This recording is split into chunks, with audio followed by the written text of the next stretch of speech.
Fala, seus mal diagramados. O saldo político da nova república até o momento é o seguinte: 2 presidentes nonagenários que não foram presos, uma presidenta que também não foi para o Chilindró, mas sofreu impeachment, e outros 3 que foram para o xadrez. Um deles também sofreu impeachment. Como é que o senhor vê o fato de a Polícia Federal decidir hoje reabrir o inquérito sobre a morte de Paulo César Farias? A Polícia Federal reabre o inquérito em relação ao que ela quiser. Eu não tenho nada a ver com isso. Isso é uma mentira, é uma pantomima, uma patuscada. Eu repudio e repelo isso, com toda a veemência da minha força interior e do meu coração. Por que eu teria que ter alguma vinculação com qualquer tipo de máfia? Eu sou um presidente da República. Eu fui julgado como nenhum homem já foi julgado neste país. E inocentado pela mais alta corte de justiça do meu país. Outro foi eleito por 3 vezes e um não conseguiu se reeleger. De todos esses, um deles é imortal da Academia Brasileira de Letras e escreveu o clássico Marimbondos de Fogo. Já leu? Ah, eu ia esquecendo. Também tivemos 2 vices que assumiram após impeachments. Michel Temer escreveu o livro de poesia Anônima Intimidade e foi preso também. E teve o Itamar, que além do plano real, ficou famoso por aparecer em um camarote de carnaval com uma modelo sem calcinha ao lado. Mas apesar disso, ele não foi em cana. Ah, sim, o Sarney também foi um caso de vice que assumiu após a morte do Tancredo. Uma historinha bem tranquila a nossa, não é mesmo? 9 brasileiros chegaram a sentar ou quase sentar na cadeira presidencial. Um morreu antes de assumir. Dos outros 8, 2 não terminaram o mandato por força de um impedimento. Outros 3 puxaram uma etapa. 2 deles estão atualmente presos: Bolsonaro e Collor. Tancredo e Temer foram da área jurídica. Sarney, apesar de também formado em direito, atuou como jornalista. Dilma e Collor são economistas. Collor chegou a trabalhar como jornalista. FHC é sociólogo, Lula metalúrgico, Jair capitão do exército e técnico eletrônico de tornozeleira. Itamar era engenheiro civil. Apesar das diferenças e similaridades, é entre Lula e Jair que existe o maior abismo, uma diferença que a prisão de ambos fez ficar escancarada. Não é achismo ou torcida, são fatos. Compare Lula diante de Moro e Jair diante do Xandão.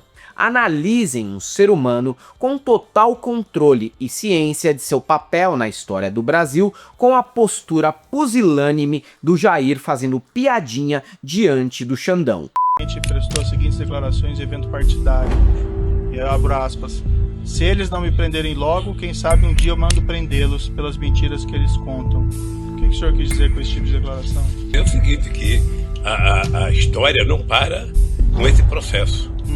A história um dia vai julgar se houve abuso ou não de autoridade, nesse caso, do comportamento tanto da Polícia Federal quanto do Ministério Público, no meu caso. E o senhor pretende mandar prender os agentes públicos? Como é que eu vou saber? Nem sei se eu vou estar vivo amanhã.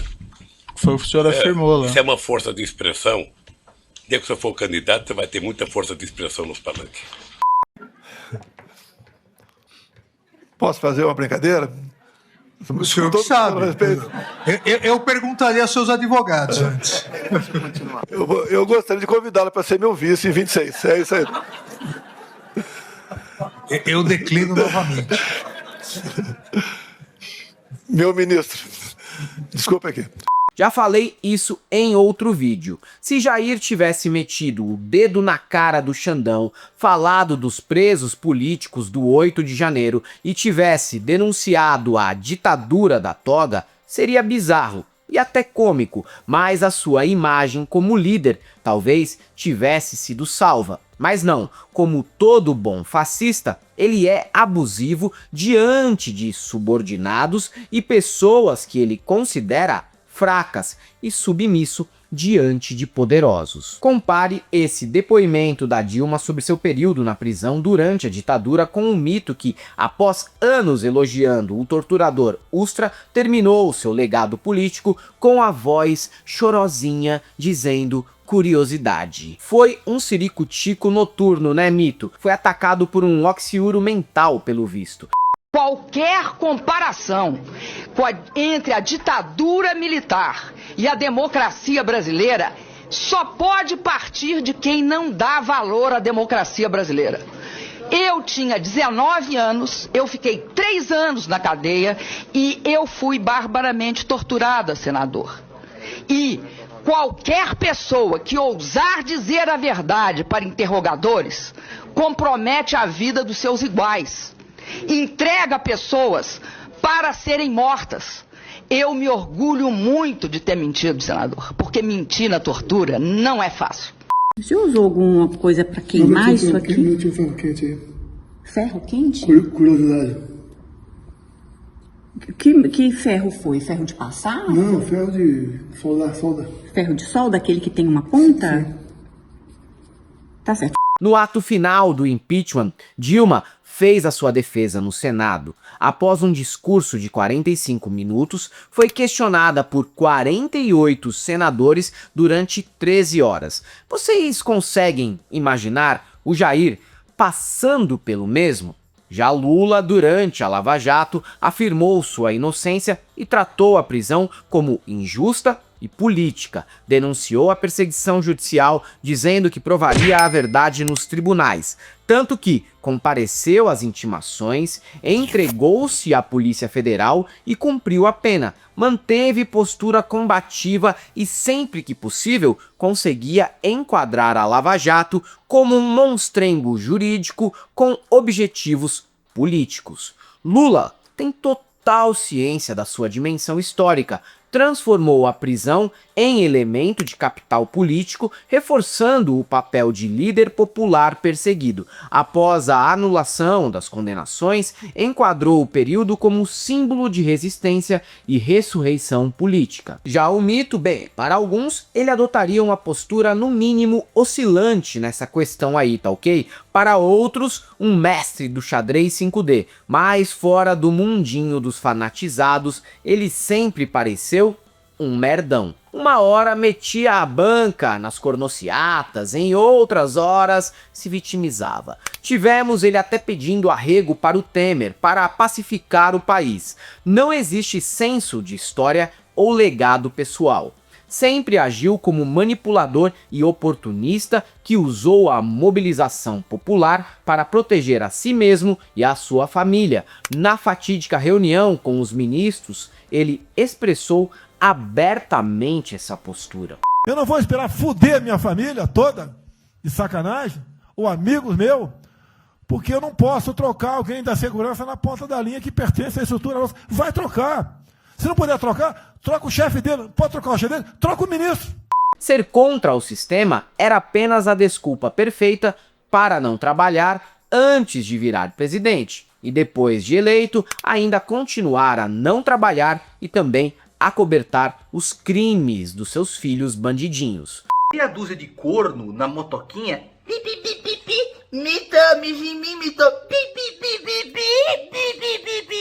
Bando de corno. Lula, quando teve a prisão decretada pelo Marreco de Maringá, fez algo que, na lógica política, poderia parecer paradoxal. Protestou até o último minuto, mas se entregou. Lula se apresentou na Superintendência da Polícia Federal em Curitiba diante de uma multidão e, na sequência, transformou o cárcere em plataforma política. Em suas cartas e discursos posteriores, sustentou a tese que foi vítima de um lawfare. Nesse sentido, Lula operou dentro daquilo que Max Weber chama de ética da responsabilidade. Ele aceitava que, embora considerasse o processo ilegal, a resistência violenta ou institucional direta geraria riscos maiores para o sistema político e para sua própria imagem. Sua obediência formal à ordem de prisão não significava aceitação moral da sentença, mas um cálculo racional. entregar-se reforçava a narrativa de perseguição, preservava a ordem institucional e o habilitava a continuar disputando legitimidade dentro das regras existentes. Weber diz que a autoridade só se sustenta se for capaz de lidar com a rotina institucional, e Lula entende muito bem isso. Suas cartas, entrevistas e discursos seguiram um padrão: reconhecimento da estrutura do Estado, crítica ao modo como ela estava sendo manipulada e reafirmação da própria inocência. A campanha Lula Livre transformou sua figura em símbolo e, mais tarde, a anulação das condenações por falhas processuais reconhecidas pelo STF criou o caminho para sua vitória no ano de 2022. Lula conseguiu aliar institucionalidade, fortaleza moral e simbólica. Foi o legítimo retorno de Jedi. Já Bolsonaro sempre reagiu à mera possibilidade de prisão de modo diametralmente oposto. Seus discursos alternaram entre dramatização e desafio. Ele fala em perseguição do sistema, acusa ministros do STF de arbitrariedade, insinua que qualquer ordem de prisão seria ilegítima, política ou abusiva. A postura oscila entre o medo da vulnerabilidade jurídica e a mobilização permanente de seus seguidores por meio da retórica do confronto. Na lógica de Weber, Bolsonaro se aproxima da ética da convicção, que se baseia na afirmação intransigente de princípios, na verdade bravatas sobre ser imbrochável, mas deixa quieto, independentemente das consequências práticas que isso acarreta. Não acho que Jair é um animal puramente irracional, mas é um animal com um campo de visão e de interesse mas bem restritos. Lula fala se inserindo na história do Brasil. Jair tem a racionalidade de maridão de perfil de humor de casal, sabe? A vida dele e suas expectativas parecem girar em torno de o que a dona encrenca vai pensar, ou como posso escapar dos meus filhos chatos e da minha esposinha crente. Um cara com a firmeza moral de uma gelatina, com uma mente corroída pelo cotidiano estupidificante dos quartéis e pela exposição prolongada a telas de celular. Seu discurso só pode ser moralista, binário e centrado na defesa de si mesmo contra um suposto inimigo invisível e onipresente. Bolsonaro não se coloca como líder de uma ordem, de um projeto ou de uma nação. Para uns, ele lidera uma cruzada. Para outros, ele lidera uma gangue. Para ele mesmo, ele não manda nem na Laurinha, que dirá nos caminhos da civilização brasileira.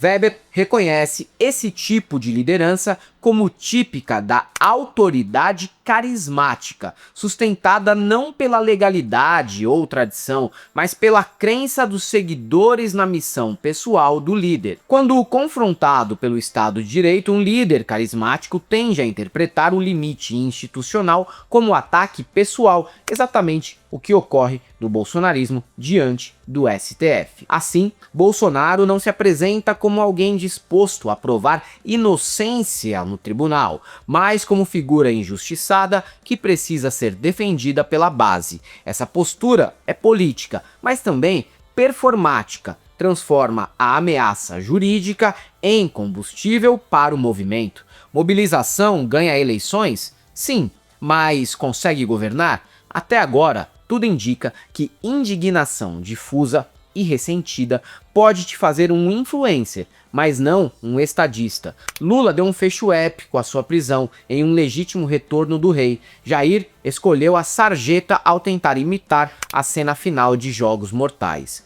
O trágico para Bolsonaro foi que sua incapacidade em gerir sua própria imagem em função da sua estupidez ou preguiça acabou por desgastar tanto a sua imagem que, enquanto a prisão do Lula foi um espetáculo quase mitológico no qual ele declarou que eu não sou um ser humano, sou uma ideia, e não adianta tentar acabar com as ideias, a prisão do Jair, como estamos todos acompanhando em tempo real, é uma tragicomédia que envolve desde ferro de solda, um filho bobão com camiseta das Tartarugas Ninja e uma esposa que parece muito, mas muito feliz em se livrar do traste. Aguardemos sua aparição no Tinder evangélico.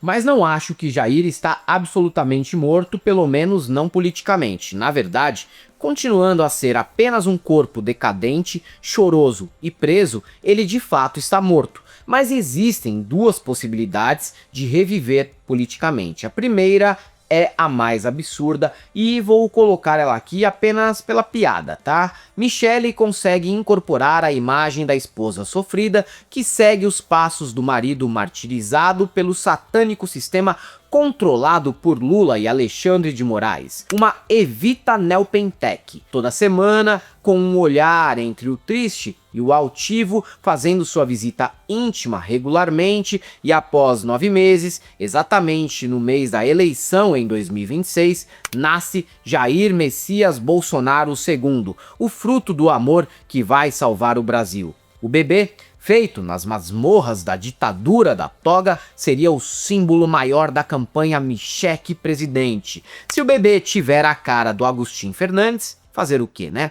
Outra possibilidade bem mais plausível seria se o Jair fosse de arrasta na prisão. Se Lula, ainda vivo, conseguiu se reinventar como ideia, um Jair morto, ainda preso, se tornaria, de fato, um mito. E isso teria um efeito tão impactante na eleição como a facada em 2018 ou o suicídio de Vargas em 1954. Eu tô falando sério, se liguem, eleição não é um evento racional, ele é emocional e simbólico antes de mais nada. Na peça Júlio César de Shakespeare, o Júlio César humano sucumbe no Senado, traído por amigos e rivais, mas sua figura política, o corpo imortal do soberano, continua a agir, inflamando a plebe e orientando o discurso feroz de Marco Antônio, que se tornaria o primeiro imperador romano. A morte física, longe de encerrar o poder, apenas liberta o mito, revelando um paradoxo central do poder político. O líder morre, mas a autoridade e a mística que ele encarna sobrevive e muitas vezes se expande. Posso encerrar esse vídeo citando um livro clássico de Ernest Kantorowicz, Os Dois Corpos do Rei. O argumento central do livro é que a figura do soberano possui dois corpos. Um corpo natural, mortal e falho, e um corpo político, simbólico e imortal, que representa a continuidade do Estado. Assim, mesmo quando o rei morre, enquanto indivíduo, a autoridade que ele encarna permanece intacta, garantindo a estabilidade e a perpetuação do poder. Muito do que consideramos de mais grotesco na simbologia do bolsonarismo, a exposição do corpo do Jair, se liga a essa visão do poder político como um cruzamento do poder secular com o poder religioso. Só isso para explicar quantas vezes esses caras publicaram até foto da bolsa de colostomia do cara. Mas a nossa tragédia, ou sorte, é que não tenho certeza que Jair, esse morto muito louco, vai conseguir farmar aura o bastante para, mesmo morto de fato, fazer seu sucessor derrotar Lula em 2026. No lugar de um corpo divinizado emanando poder e legitimidade, teremos talvez apenas abutres disputando nacos de um cadáver pútrido. Aguardemos. É isso aí, galera. Para quem gosta do nosso canal, nós temos nosso apoio, seja membro, Pix e Conta Jurídica, caso vocês queiram e possam fazer uma colaboração para que a gente continue por aqui produzindo conteúdo para vocês. Além do YouTube, estamos presentes também em todas as redes sociais. Sigam a gente por lá, não deixem de conhecer as nossas camisetas no site da El Cabriton e também o nosso curso no ICL, o Instituto Conhecimento Liberta. E para todos aqueles que acreditavam no que o mito ia ser corajoso e destemido quando fosse preso, só temos uma coisa para te dizer: não passarão.